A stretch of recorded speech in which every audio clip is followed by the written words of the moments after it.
Did you guys like the Batman? I didn't get to see. I didn't watch it. I saw it Really? in theaters. Yeah, I saw it in theaters 4 times. I was like, this is a 3-hour movie, and I'm pretty sure I'm not gonna like it, so I just never watched it. I went to see it the first night, and I didn't know if I was missing something, so I went back to see it a second night because did I just miss like something important to the movie? And I realized I didn't miss anything. The movie was just a slow drag that didn't really deliver on all the aspects I was expecting it to. Whoa. And then I went back a third time with a friend because he had to see it for himself to see if it was good. And he was like, no, it sucks. And the fourth time I went back was with family, and they're not movie buffs. They just enjoy movies. They loved it. And I wanted to die halfway through having to watch it for the fourth time. It was such I feel like the movie succeeded amazingly in a lot of things that I tend to really care about, and in a lot of other ways was very frustrating. What do you think? What do you think was a payoff that you loved about it? Well, so for me, it was an amazing tone piece, and Gotham has never artistically captured me that well. At least not since the DC animated universe, Batman and Batman Beyond cartoons. I really liked Batman Returns. I love, Batman Beyond, Return of the Joker, legit one of the best like animated movies in my opinion in like the superhero genre. But the problem with me is like in the Batman Dark Knight trilogy, Gotham just looks like Chicago. It doesn't look like superhero anything. It's Chicago. But in the Batman, the city is so moody. It's so like heavy and weighted with all the like corruption and income inequality and all the misery. You can feel it dripping from the scenery, and that like I was consistently impressed with it. I think on an artistic level. Also, Batman was very hot. I wanted to him when he was a f***able Batman. Oh yeah, that was the most. Pattinson can get it. Pattinson can get it.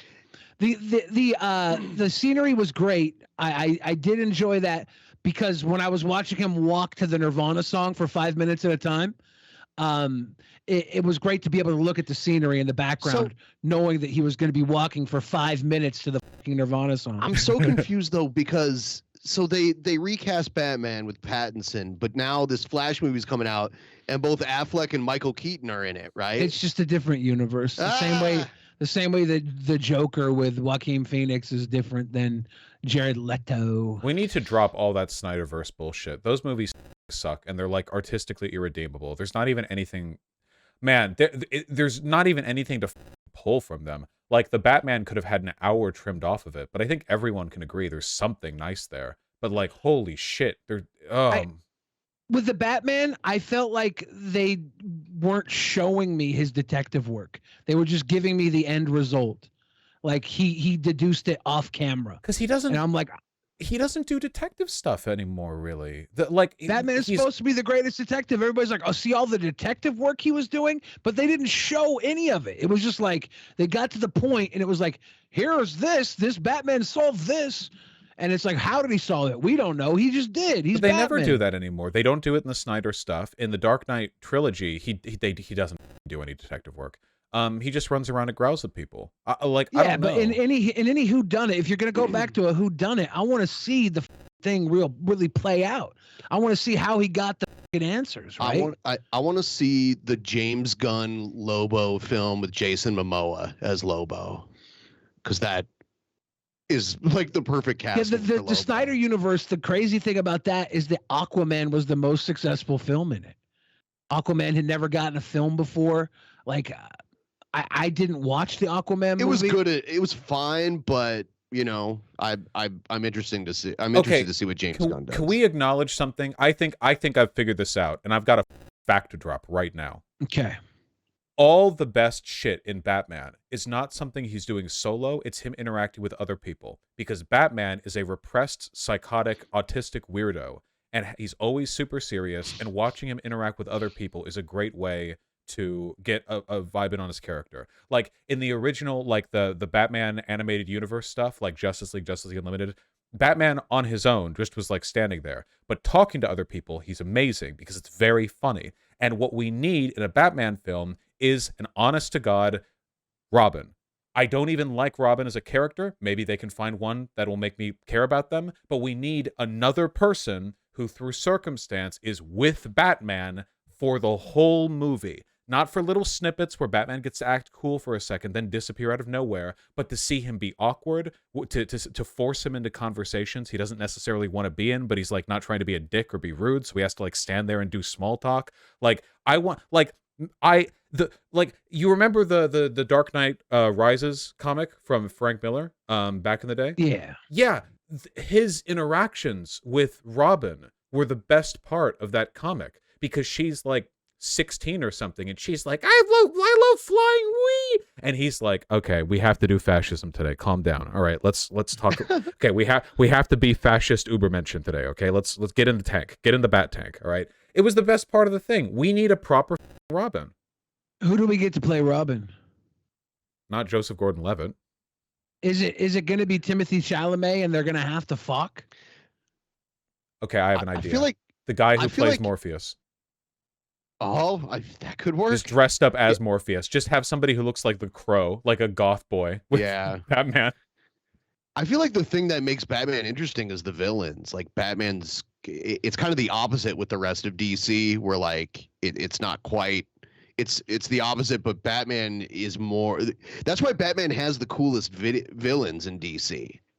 Batman has to work with Joker, who he springs from Arkham because there's another third threat that Joker has tenuous connections to, and he's being a bitch about giving up info, but the police aren't being cooperative and the deadline's looming, so Batman has to break Joker out, and it's literally like a buddy cop dynamic between the two of them, where Batman's keeping a mega close eye, but the Joker's still very smart and wily, so he's still causing shit and like starting fires, and Batman has to keep putting it out, trying to figure out how to work, and he's like desperately trying to bounce all this together, and the commissioner isn't working with him because he sprung out the Joker. Dude, I feel like there are so many premises to work with here, but they keep on just having Batman be Batman.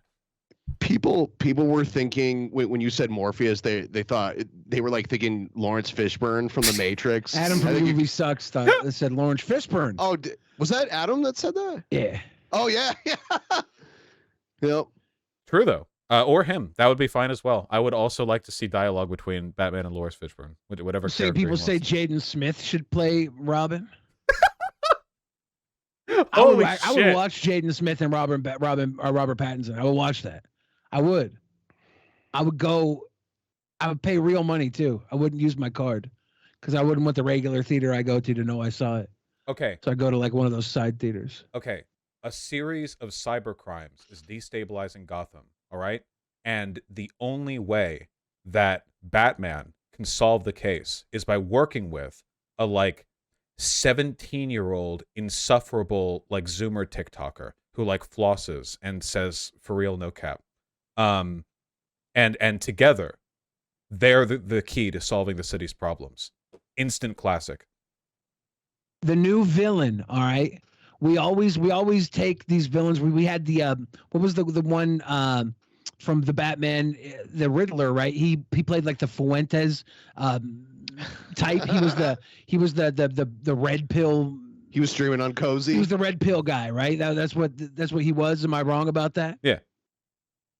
Like, do we have like the Joker come back? But this archetype he's Mr. Beast, and he's just like throwing money at people to do crazy crimes. Would that work as the hook? Yeah, Batman. I just want Batman to like interact with regular people because that's really funny. You know?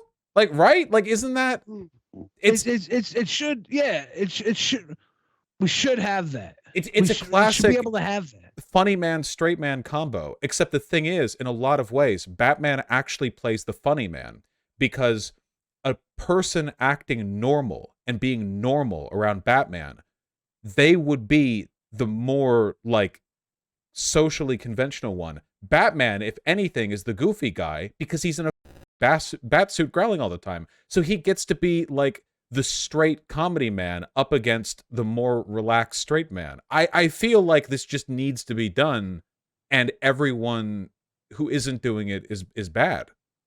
Like Commissioner Gordon's got to put up with his shit and take him less seriously, you know? Did you watch Peacemaker at all? I don't know what that is. It's I think the first thing James Gunn did for DC. Peacemaker is another one of those really old characters from DC that hasn't been really used in a long time. He's played by John Cena, and I think it just got renewed for a second season, but it's not going to come out for like another year. I heard about this. People like this. It was very violent and like hypersexual, and it had that James Gunn touch where music is a big part of it. It was pretty interesting, and I don't like John Cena, so that says a lot. Cena. He's a big guy. He's a pro wrestler. He's got some hammer to slam. I'm looking at. It's pretty good. Yeah, it's good. The chat's saying that the Harley Quinn show was kind of just describing the Batman that you were talking about, the Harley Quinn cartoon. I think they're saying that. Is it that's like the adult cartoon, right? Didn't they like make the whole city? I think so. I remember seeing a bunch of people post about that on Twitter. I didn't watch it like independently, but this kid was watching it when I was in the room, and I was like, oh, you probably shouldn't be watching this. And he was like, "Fuck you, it's Batman." Peacemaker's father is a white nationalist supervillain. What was his name? Yeah, I can't remember the name of the character, but it's played by the T2 guy. Yeah, the T1000. Yeah. He was in the X-Files for a little while. He replaced Mulder. The white dragon. Someone's saying. Yes. The White Dragon. Yeah. Robert Patrick.